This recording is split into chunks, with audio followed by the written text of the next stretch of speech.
السلام علیکم پیارے دوستو، زلفی نالج لینڈ میں خوش آمدید۔ سلطان صلاح الدین ایوبی رحمۃ اللہ علیہ دوسرے دن پھر دربار آراستہ ہوا۔ سلطان عادل نے امیر مجیر الدین کی عمرہ کو مخاطب کرتے ہوئے حکم دیا، میں نے تمہیں اس امید پر چند روز کی مہلت دی تھی کہ شاید تم تائب ہو کر سیدھے راستے کی طرف لوٹ آؤ، مگر اب یہ ممکن نہیں رہا، اس لیے اپنی تمام تر خباثتوں کے ساتھ دمشق سے نکل جاؤ اور اس زمین کو پاک کر دو۔ پورے دربار پر قبرستان جیسا سناٹا طاری تھا۔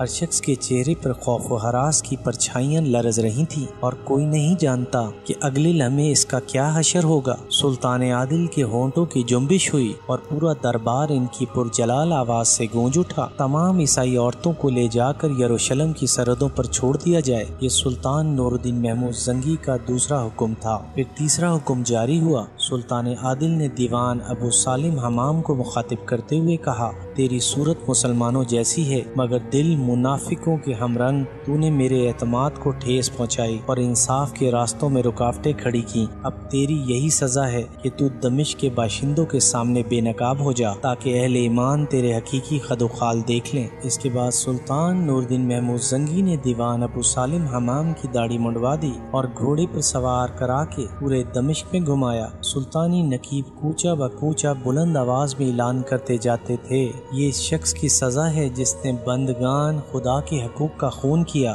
اور ان پر عدالت کے دروازے بند کر دیے۔ امیر فوزی اور دیوان ابو سالم حمام کو سزائیں دینے کے بعد سلطان نور الدین زنگی نے خصوصی دربار آراستہ کیا اور نہایت پرجلال لہجے میں حاضرین دربار کو مخاطب کرتے ہوئے کہا، اہل دمشق، اہل شام اور جہاں تک میری سلطنت کی حدود ہیں، وہاں کے بسنے والے پورے ہوش و حواس کے ساتھ سن لیں کہ یوسف میرا معتمد خاص ہے، جس نے اس کا دل دکھایا اس نے مجھے تکلیف پہنچائی۔ اگر وہ تمہیں نیک کاموں کا حکم دیتا ہے تو اس کے ساتھ بھرپور تعاون کرو، اور اگر وہ بہکاتا ہے تو اسے سیدھے راستے پر لانے کی کوشش کرو، اور اگر وہ نہیں سنبھلتا تو میرے دربار میں آ کر شکایت کرو، تمہیں روکنے والا کوئی نہیں، اور جو تمہارے راستے کی دیوار بنے گا اس کا حشر دیوان ابو سالم سے زیادہ مختلف نہیں ہوگا۔ اب وہ بولیں گے جن کو ماضی کے نظام جبر نے گونگا بنا دیا تھا۔ سلطان عادل کی تقریر نے اہل دربار پر سکتہ طاری کر دیا تھا۔ پھر درباری شاعر ہرکلا کھڑا ہوا اور اس نے یوسف صلاح الدین کی شان میں یہ اشعار پڑھے، اے شام کے چورو اپنی حرکات سے باز آؤ، میں تمہیں نصیحت کرتا ہوں کہ پیغمبر کے ہم نام یوسف سے اپنی جانوں کو بچاؤ۔ وہ یوسف علیہ السلام عورتوں کے ہاتھ کاٹنے والے تھے اور یہ یوسف مردوں کے ہاتھ کاٹنے والا ہے۔ سلطان عادل کے درباری شاعر ہرکلا نے اپنے اشعار میں قرآن کریم کے اس واقعے کی طرف اشارہ کیا تھا جس میں زلیخا کی ساتھی عورتوں نے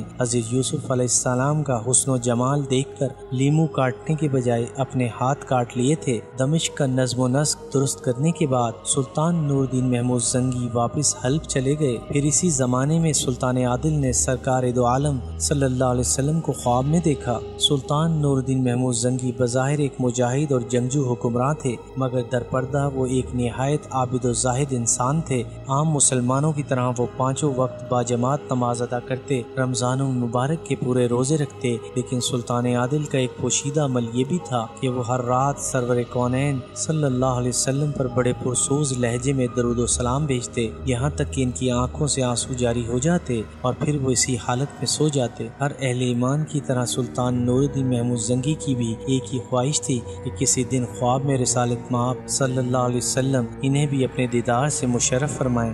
سلطان عادل کا یہ عمل برسوں سے جاری تھا، مگر ابھی تک ان کی یہ آرزو پوری نہیں ہوئی تھی۔ پھر 557 ہجری کی ایک رات جب وہ سوئے، پھر دیدار مصطفیٰ صلی اللہ علیہ وسلم سے ان کی تشنہ آرزو سیراب ہو گئی۔ سرور کونین صلی اللہ علیہ وسلم، سرور کونین صلی اللہ علیہ وآلہ وسلم والی شام کو مخاطب کر کے فرما رہے تھے، نور الدین، یہ دونوں آدمی مجھے ستا رہے ہیں، جلدی اٹھو اور ان کے شر کا خاتمہ کرو۔ سرکار دو عالم صلی اللہ علیہ وسلم کی زیارت کے بعد سلطان نور الدین محمود زنگی کو دو اور نورانی چہرے نظر آئے۔ ان دونوں کی بڑی بڑی داڑیاں تھیں اور رنگ بہت زیادہ گورا تھا۔ پھر وہ دونوں نورانی چہرے بھی غائب ہو گئے۔ سلطان نور الدین زنگی کی آنکھ کھل گئی اور وہ گھبرا کر اٹھ بیٹھے۔ بہت ہی عجیب و بہت ہی عجیب خواب تھا۔ ایک طرف حضور اکرم صلی اللہ علیہ وسلم نے سلطان عادل کو اپنی زیارت سے بھی شرف یاب کیا تھا اور شکایتاً یہ بھی فرمایا تھا کہ 2 آدمی آپ صلی اللہ علیہ وسلم کو ستا رہے ہیں۔ سلطان نور الدین زنگی اس خواب کی تعبیر سمجھنے سے قاصر رہے،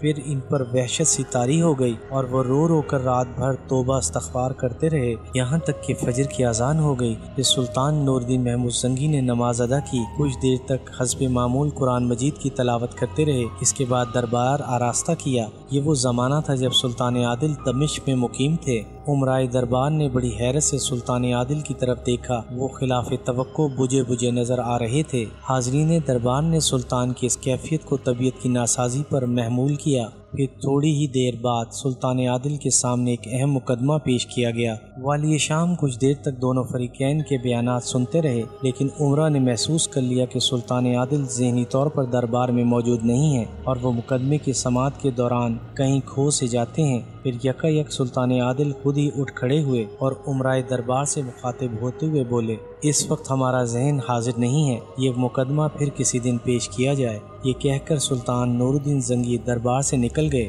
سلطان کے مصائب خاص اسد الدین شیر کو اور معتمد خاص یوسف صلاح الدین تیزی سے آگے بڑھے اور والی شام کے پیچھے پیچھے چلنے لگے۔ سلطان نور الدین محمود زنگی دربار سے نکل کر دمشق کے محل میں چلے گئے۔ سپہ سالار اسد الدین شیرکو نے بصد احترام عرض کیا، سلطان عادل کی طبیعت کچھ ناساز معلوم ہوتی ہے۔ ہاں کچھ ایسا ہی ہے۔ سلطان عادل نے کھوئے کھوئے سے لہجے میں کہا، ان کے چہرے کی افسردگی میں اضافہ ہو گیا تھا، اگر اجازت ہو تو طبیب خاص کو طلب کیا جائے۔ اسد الدین شیرکو نے گھبرائے ہوئے لہجے میں کہا، اس معاملے میں طبیب کچھ نہیں کر سکتا۔ سلطان نور الدین محمود زنگی نے پرسوز لہجے میں کہا، تم ایسا کرو کہ فوری طور پر دمشق کے تمام غریبوں میں کپڑے، اناج اور زر نقد تقسیم کر دو۔ اس بات کا خاص خیال رکھا جائے کہ کوئی غریب ان صدقات سے محروم نہ رہے۔ ایپیسوڈ 36 اختتام پذیر ہوئی۔